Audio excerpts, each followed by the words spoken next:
is merciful and most beneficent. Assalamu alaikum. Today my topic is Islamic civilization's contribution to science and technology. सबसे पहले हम ये discuss करेंगे कि हमने मुस्लिम स्कॉलर्स में से क्या क्या पढ़ना है कि उन्होंने किस किस फील्ड में अपना काम किया. We discuss some Muslim scientists. We mark their time by genius of their mind, innovations and discoveries in the different fields वो नीचे दी गई हैं. ह्यूमैनिटीज़ साइंस में, मैथमेटिक्स में, मेडिसिन में, टेक्नोलॉजी में वो discuss scientist one by one with their professions. पहले हमारे पास आगे लिस्ट जो है names of Muslim heroes to which we have to discuss them. Abdul Rahman bin Muhammad bin Khaldun, Muhammad ibn Musa al Khwarizmi, Abu al Qasim al Zahrawi, अबू अलीस Ismail bin al Razzaz अल जिज़री. सबसे पहले हम देख रहे हैं Abdul Rahman bin Muhammad bin खुल्दून 1332 AD से 1406 AD तक है. He received a traditional education. He learned first at the hands of his father, who was a scholarly person, not involved politics. तो अब हम जो खुल्दून की वर्क्स देखेंगे उसमें खुल्दून का जो मिनिस्ट्री के स्पेसिफिक पार्ट है उसमें पॉलिटिक्स बिल्कुल भी नहीं होगी, क्योंकि उसकी एजुकेशन जो थी वो ट्रेडिशनल सिस्टम में हुई थी और वहाँ पे पॉलिटिक्स का कोई भी इफेक्ट नहीं नज़र आता हमें. He memorized Quran, holy Quran. Next work of Khaldun. He is best known for his Muqaddimah which was discovered and appreciated by the European scholars in 19th century.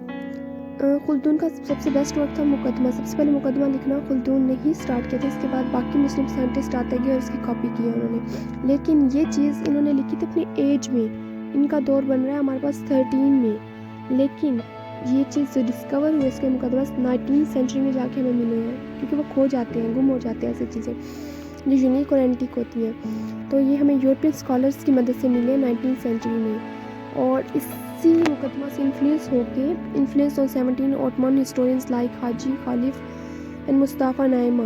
ये दो थे हिस्टोरियंस जो ऑटमन के थे, ऑटमन रीजन के historian से.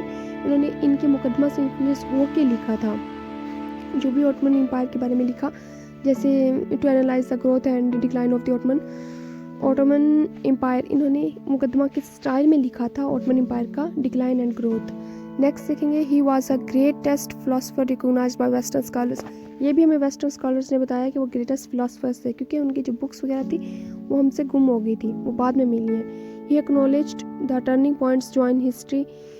खुल्दून के age में से मीन्स इसका जो एज है उसके अंदर इसको क्या क्या देखा इसने. ब्लैक डेथ देखी इसने मंगोल इन्वेजन देखा. मीन्स ये दोनों एक किस्म के स्पेसिफिक पीरियड्स हैं जहाँ ब्लैक डेथ आई थी. 1/3% लोग जो थे वो ख़त्म हो गए इस डिजीज़ की वजह से.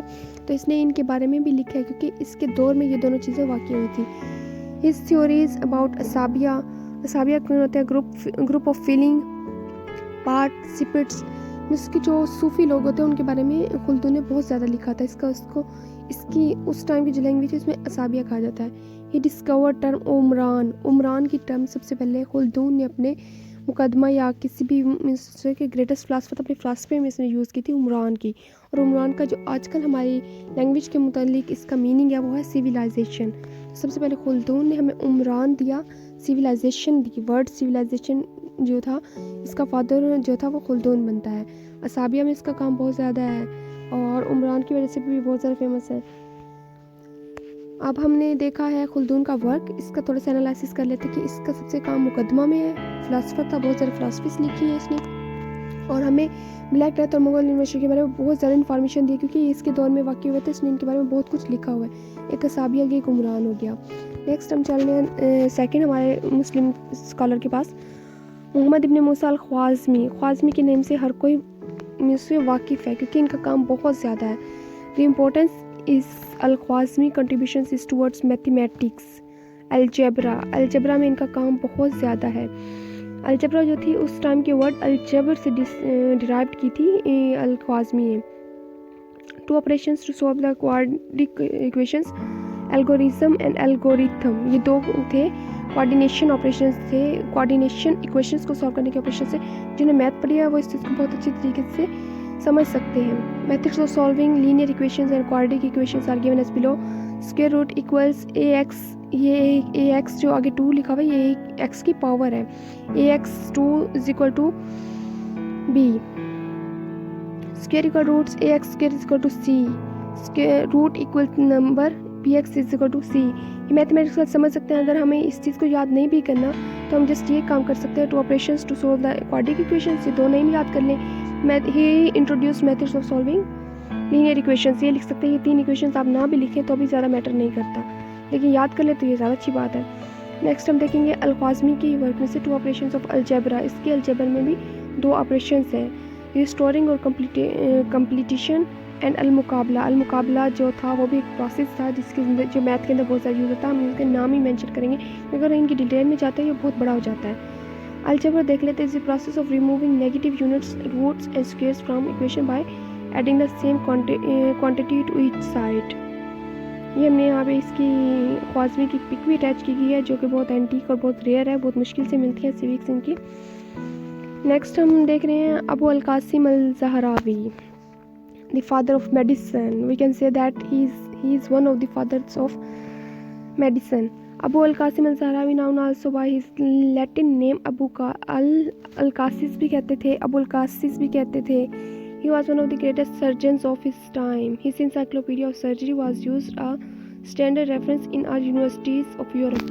Means उसके 500 साल तक इनकी जो बुक्स थी सर्जरी पे, उनको जो यूरोपियन कंट्रीज थे वो अपने इंस्टीट्यूट्स में, मेडिकल इंस्टीट्यूट्स में एज ए स्टैंडर्ड के तौर पे यूज़ करते थे। हिज आउटस्टैंडिंग वर्क इज़ अल तसरीफ। अल तसरीफ एक किताब लिखी थी, वो बहुत ज़्यादा फेमस हुई थी और उस बुक की जो कंप्लीटेशन हुई थी वो हो गई थी al Tasrif completed about 1000 CE. It was result of 55 years of medical practice and experience. Zahrawi की ज़िंदगी का निचोड़ वो एक बुक अल तसरीफ ही है जो हमें के मिलती है। और अल ज़हरावी ने इसके बारे में ये भी कहा है कि ये जो बुक है ना, ये मेरी ज़िंदगी का निचोड़, experience of my whole life. ये ज़हरावी के खुद के वर्ड्स हैं, लेकिन हमें यहाँ पे देखा it was the result of 55 years of medical practice and experience. उस बुक में ज़हरावी ने हर वो चीज़ मेंशन की जो उसने अपनी मेडिकल करियर में देखी या फील की, ऑब्जर्व की। इंस्ट्रूमेंट्स में ज़हरावी का बहुत सारा वर्क है। इंस्ट्रूमेंट्स ऑफ अल ज़हरावी, और copper spoon use to press down the tongue. Means उसके जब वो ज़माना था वहाँ पे कुछ ऐसा तो नहीं होता था ना यूज़ करने के लिए स्पेशल इंस्ट्रूमेंट्स हमारे पास अवेलेबल नहीं थे, तो अल ज़हरावी ने तो एक कपर स्पून बनाया था जिनके ज़रिए उन स्पेशल इंस्ट्रूमेंट्स की जगह पे काम लेता था। अपनी हमारी टंग को प्रेस डाउन या करने के लिए वो कपर स्पून यूज़ करता था। Preserved it's the museum of Islamic art in Cairo. लेकिन यह कि वो कपर स्पून इतना वैल्यूएबल था, उसके ज़रिए इतनी ज़्यादा डिजीज़ को कवर किया गया।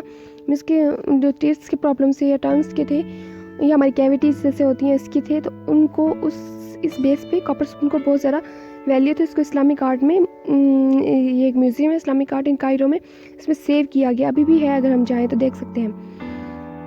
Abu al Qasim specialized in curing disease by categorization burn.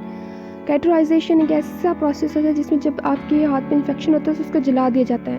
अक्सर आप लोग कोरियन मूवीज़ में देखें तो ये हम लोग को ये जो मेथड ऑफ सॉल्विंग डिजीज़ जो है, ट्रीटमेंट होता है, ये वाला कैटेगराइजेशन वाला ये मिलता है। उन्होंने ये कॉन्सेप्ट अल ज़हरावी की बुक्स अल तसरीफ से ही लिया और अपनी मूवीज़ में भी यूज़ करते हैं। Abu al Qasim Zahrawi specialized in curing disease by categorization. Categorization से होता है कि इन्फेक्शन नहीं फैलता हमारा। He described ectopic pregnancy in 1963 in those days a fatal affliction. Ectopic pregnancy बहुत ज़्यादा मसला था उस दौर में और ये fatal affliction होता था। तो इसको भी फर्स्ट टाइम ज़हरावी ने ही अपनी बुक में डिस्क्राइब किया था, इसका इलाज भी बताया था। ये कुछ इंस्ट्रूमेंट्स हमने साथ लगाए हुए हैं इनके, इसमें कपर स्पून भी है और भी ऑपरेशन के बहुत सारे इंस्ट्रूमेंट्स हैं जो कि अल ज़हरावी के खुद अपने हाथ से डिज़ाइन किए हुए हैं। उनकी बुक अल तसरीफ में इनका बहुत ज़्यादा जिक्र मिलता है। अबू अलीज़ इस्माइल इब्न अल रज़ाज़ अल जज़री, हम इनके शॉर्ट नेम से पढ़ लेते हैं, अल जज़री।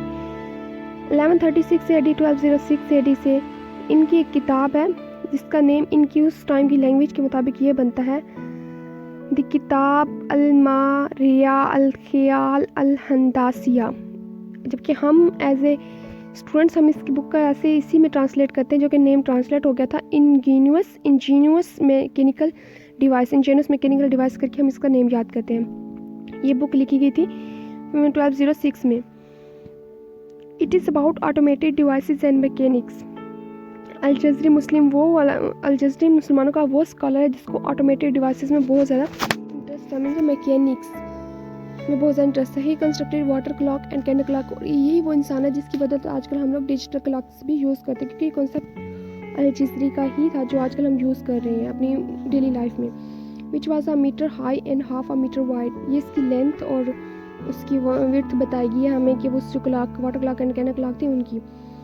लेकिन ऐसी बात है कि water clock and candle clock का जो साइज़ है बहुत ज़्यादा था उस टाइम के लिहाज से, लेकिन आजकल तो बहुत छोटा होता है। Preserved in science museum London, London के साइंस म्यूज़ियम में इन दोनों क्लॉक्स को अभी तक भी रखा गया है। जिज़री का ज़्यादातर वर्क क्लॉक्स की बेस पे ही है, क्योंकि इसने सबसे ज़्यादा इन्वेंशन की ही टाइम के हवाले से। इसने टाइम को मीन्स उससे पहले ये होता था कि एक दिन में सुबह वो जो घड़ी चलाते थे ना, शाम टाइम तक वो टाइम रहता था, अगले दिन दोबारा से रीस्टार्ट करना पड़ता था उसको। लेकिन इनकी वजह से 2-2 3-3 दिन का गैप आने लग गया था इसकी इन्वेंशंस की वजह से। और वो आजकल हम देख रहे हैं कि हमारी जो घड़ियाँ उनको साल 2 साल कहीं नहीं जाती है, उनका टाइम भी कभी भी ख़राब नहीं होता, उनकी सेल्स भी ख़राब नहीं होती। ये वहीं से कॉन्सेप्ट लिया गया। इनका सबसे फेमस वर्क है work of Jazari elephant clock. Elephant clock बहुत ज़्यादा फेमस हुई थी उस एज में। आप इसकी पिक भी देख सकते हैं, ये रखी गई है, इधर लगाई गई है, और ये अभी भी प्रिजर्व्ड है हमारे मुस्लिम लोगों के पास, कि ये मुस्लिम स्कॉलर थे, इसलिए इनका जो भी आप कह सकते हैं कि गुड वर्क था उसको मुस्लिम लोगों ने प्रिजर्व्ड रखा हुआ है। इसको बटूटा मॉल दुबई में रखा गया है। पहले हम इसके बारे में देख लेते हैं ये वॉच थी कैसे। First clock in which automaton reacted after certain days of time, means कि ये वो क्लॉक थी जो 3 दिन के बाद खुद ब खुद अपना टाइम सेट कर लेती थी, 1 दिन के बाद 2 दिन के बाद। जबकि जो पहले क्लॉक थी कैंडल क्लॉक और वाटर क्लॉक, उनमें आपको हर 24 घंटे या 2 घंटों के बाद टाइम खुद को सेट करना पड़ता था। इट वॉज 8.5 मीटर्स हाई, आप इसकी देख सकते हैं विड्थ भी और हाइट भी देख सकते हैं, काफ़ी बड़ी थी। लेकिन इन्हीं की काम की वजह से हमारे पास छोटी और मॉडर्न वॉचेस अवेलेबल हुई हैं। I hope that you understand कि आज हमने इस मुस्लिम के स्कॉलर्स को देखा, मुस्लिम साइंटिस्ट को, 4 फेमस साइंटिस्ट की हमने थोड़ी सी उनकी मुस्लिम कंट्रीब्यूशन देखा सिविलाइजेशन में कि उनका क्या क्या काम था। एक रिव्यू ले लेते हैं। खुल्दून ने किस चीज़ में काम किया, ज़रा मुकदमा में। अल-ज़हरावी अल-ख्वाज़मी, उसके बाद अल-ख्वाज़मी का काम है अलजेब्रा में। जब भी हम अलजेब्रा का नाम लेते हैं ख्वाज़मी का नाम लाजमी आता है। अल-ज़हरावी मेडिसिन में, अल-जिज़री क्लॉक्स में। ये था हमारा आज का छोटा सा topic. I hope that you understand it and you like it.